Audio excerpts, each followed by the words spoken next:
আসসালামু আলাইকুম। আজকে আমরা ক্লাস 5 এর চ্যাপ্টার 2 এর উদাহরণ করব। তো আজকে 23 পৃষ্ঠাগুলো করব। কোশ্চেনটা স্ক্রিনে দেওয়া হবে। তোমরা কোশ্চেনটা একটু ফোকাস দাও। কি বলা আছে কোশ্চেনটায়?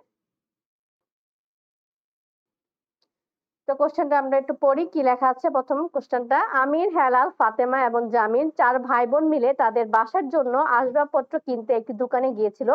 নিচের চিত্রে দেওয়া মূল্য অনুযায়ী 2টি খাট, একটি আলমারি ও 6টি চেয়ার কিনলো। মোট মূল্য 4 ভাই বোন সমান ভাগে ভাগ করিবে। তার মানে কি, আমাদের ফার্স্টে হচ্ছে সমান মূল্যটা বের করতে হবে, কিন্তু এখানে সরাসরি বলা আছে যে একটি আলমারি কিনেছে। আলমারির মূল্যটা বের করার আর কোনো প্রয়োজন নেই।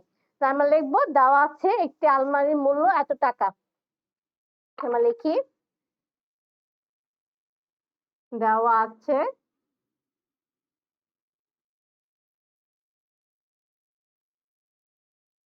একটি আলমারির মূল্য কত টাকা? 27,500 টাকা।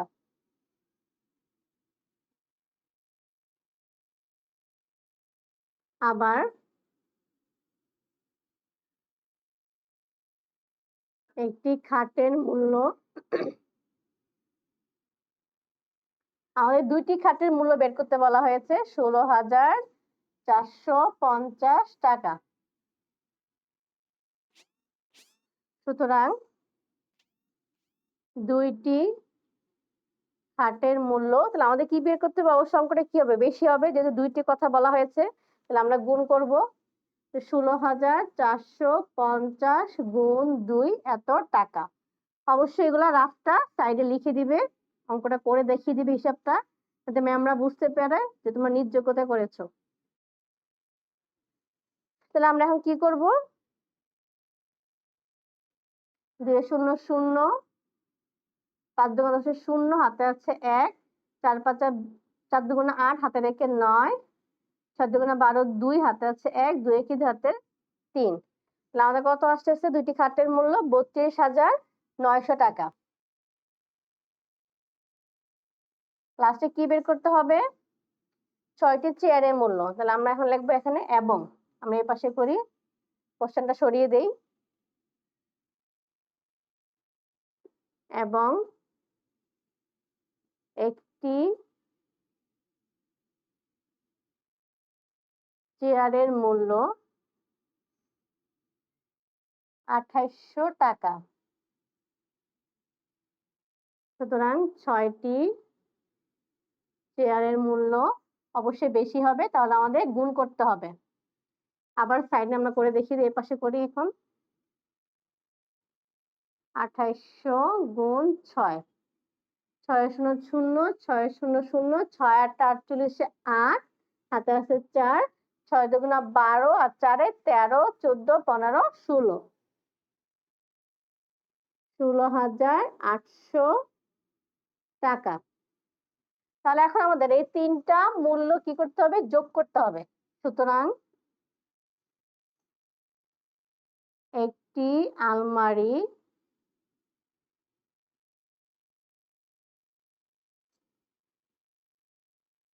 2টি খাট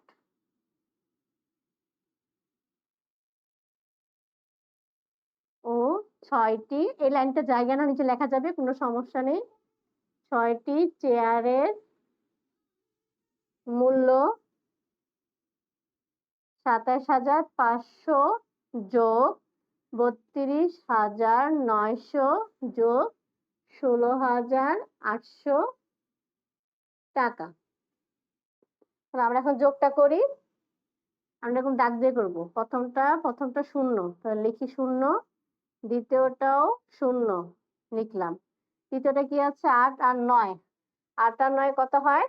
17, 17 আর 5 18, 19 20 21 22, 22 2, হাতে 2টা আমরা একপাশে লিখে রাখি।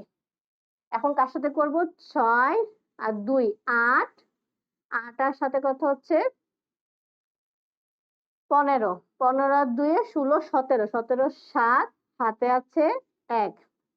তা হাতের 1 আর 1 যোগ করলে 2, আর 3 হাতে যোগ করলে 5, 2 7 এত টাকা। তাহলে এই টাকাটা হচ্ছে 4 জনে মিলে দিবে। আমাদের কোশ্চেনে বলা আছে যে প্রত্যেকে কত টাকা করে দিল। আমরা এই 5টি একটু মুছে ফেলি, তারপর আমরা লিখবো 4 জনে দিল এত টাকা, সুতরাং একজনে দিল এত।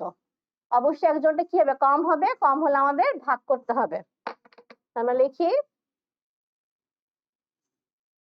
আমরা এটা আবার কোশ্চেনটা বলেছে 4 জন প্রত্যেক লিখবো 4 জনে দিল কত টাকা, 77,200 টাকা। সুতরাং একজনে দিল, অবশ্যই কি হবে, কম হবে একজনের ভাগে। তাহলে কম হলে আমরা কি করব, ভাগ করব অঙ্কটা, বেশি হলে গুণ, কম হলে ভাগ। আমরা ভাগটা করে দেখিয়ে দেই। তাহলে ফার্স্টে আমরা একটা সংখ্যা নিয়ে করব। তো 4 একে 4, বিয়োগ করলে 3, 3 যেহেতু ছোট উপর থেকে 7 নামাই, 4 7 28, 4 8 32, 4 9 36, 3 4 12। আমরা শূন্যের ভাগ আগেও করেছি, শূন্য নামাবো, এই শূন্যের জন্য এখানে একটা শূন্য, নিচেও শূন্য, আবার এটা নামাবো, শূন্য শূন্য, এখানেও শূন্য, মিলে গেলে ক্রস অথবা শূন্য যেটা ইচ্ছা দিবে।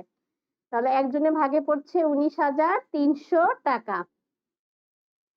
উত্তর 19,300 টাকা। আশা করি তোমরা বুঝতে পেরেছো অঙ্কটা। এখন আমরা পরে অঙ্কে চলে যাবো, এটা মুছে ফেলি।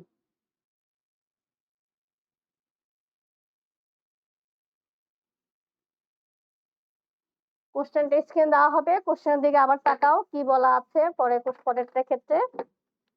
10 নাম্বার,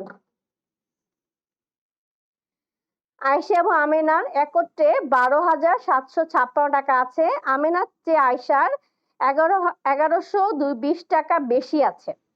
আচ্ছা, এই অঙ্কের ক্ষেত্রে একটু খেয়াল রাখবে যে কারটা আগে বের করবে, এটা বুঝে উপায় কি। এখানে কিন্তু একটা কথা বলেছে যে আমেনার চেয়ে আয়েশার 1120 টাকা বেশি, তার মানে অবশ্যই আমেনার টাকাটা বের করার পর 1120 টাকা তার টাকার সাথে যোগ করলে আয়েশার টাকাটা বের হয়ে যাবে। কিন্তু এখানে প্রথমে কি করতে হবে, যেহেতু বলে দিছে যে আমেনার চেয়ে আয়েশার বেশি আছে, তার মানে অবশ্যই আমিনারটা বের করার সময় আমরা মোট টাকা থেকে এই 1120 টাকা বিয়োগ করব। আর যেহেতু মানুষ 2 জন, তাহলে আমরা 2 দিয়ে ভাগ করব, এটা হচ্ছে শর্টকাট। আমি আবার বলতেছি, যখন কোশ্চেন লেখা থাকবে যে বেশি আছে, তাহলে শুরুতে আমরা অঙ্কটা বিয়োগ করব, তারপরে ভাগ 2 দিব। আমরা সামনে আরো অঙ্ক দেখবো যে কম আছে বলে, কম আছে বললে প্রথমে যোগ হবে, পরে হবে বিয়োগ। তাহলে আমরা ফার্স্ট থেকে এটা করি, এটা ফোকাস দিয়ে, যেহেতু বলছে বেশি আছে, আমরা লিখবো কত নাম্বার, 10 নাম্বার, আয়েশা ও, আমরা কোশ্চেনটা সরিয়ে ফেলি, তাহলে আমাদের লেখাটা ক্লিয়ার হবে বুঝতে। আয়েশা আমেনার একত্রে আছে কত টাকা বলেছে, 12,700। এটা আমি কিন্তু ভেঙে করাচ্ছি, ঠিক আছে। তোমাদের কিন্তু নর্মালি স্কুলে কি করে শর্টকাটে দেখাইতে, আমি ওটা একটু দেখাবো, বুঝতে পারো ক্লিয়ারলি আগে, তাহলে তার জন্য আমি এটা করাচ্ছি ভেঙে। বেশি আছে যেহেতু বুঝতে, আমরা লিখবো বেশি আছে, ফার্স্টে বিয়োগ করবো, বেশি বলে প্রথমে বিয়োগ, আর যদি কম বলে তাহলে প্রথমে যোগ। এই নিয়মটা একটু খেয়াল রাখবে। কত বেশি আছে, 1120।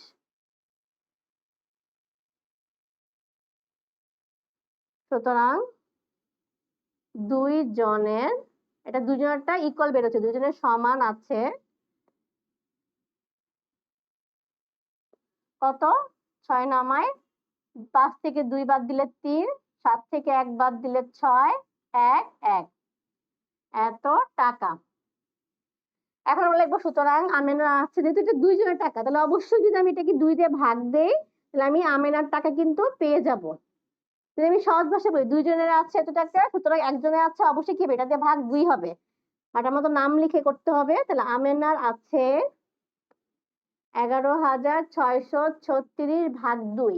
তুমি যদি বইয়ে খেয়াল করো, বই কিন্তু ব্র্যাকেটে একবারে বিয়োগ দিয়ে ভাগ 2টা বুঝিয়ে দিয়েছে, সরাসরি আমেনার আছে লিখে এত বিয়োগ এত ভাগ 2, এভাবে ভেঙেও করতে পারো অথবা সরাসরি লিখলেও পারবে, কোনো সমস্যা নেই। এখন ভাগটা আমরা এখানে করি, 11,636, 5 দুগুণা 10, 1 নামলো, 8 দুগুণা 16, 2 একে 2, আবার 8 দুগুণা 16, মিলে গেল।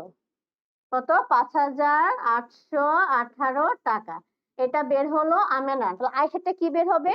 যেহেতু বলেছে যে আমিনার চেয়ে আয়েশার 1120 টাকা বেশি আছে, আমরা লিখবো সুতরাং আয়েশার আছে 5,818 যোগ 1120 টাকা। আমরা যোগ করে ফেলি, দুজনের উত্তর বের হয়ে গেল। যোগ করি আবার, 8 2 আর 1 3, 8 আর 1 9, 5 আর 1 6, এত টাকা। তাহলে কি হবে জিনিসটা? আমরা দুজনের টাকাটা হিসাব করে বের করে ফেললাম। আচ্ছা, এখন তোমার পরীক্ষায় চেক করতে হবে একটু, যে শিওর হওয়ার জন্য অঙ্কটা হয়েছে না। কিভাবে করবে? এই 5,818 মানে আমেনার টাকা আয়েশার টাকা একসাথে যোগ করবে। যোগ করে দেখবে তোমার যে ওদের যে একত্রে মোট টাকাটা দেওয়া আছে ওইটা তোমার ওইখানে আসে কিনা। আমরা হিসাবটা করি, 8 আর 16 6, হাতে 1, 3 আর 1 4, আর হাতে রেখে 5, 8 আর 9 17 7, হাতে আছে 1 7, 7 আর 5 12। দেখো এই টাকাটা আর এই যে একত্রে টাকাটা দুটো কিন্তু সেম আসছে। তার মানে কি আমাদের অঙ্কের যে উত্তর দুটো বের হচ্ছে আমিনার টাকা আর আয়েশার টাকা, অ্যান্সারটা কিন্তু সঠিক আছে। তাহলে এই পৃষ্ঠা আমাদের অঙ্কগুলো শেষ। নেক্সট ক্লাসে আমরা পরের পৃষ্ঠা করবো। আজকের মতো এইটুকু।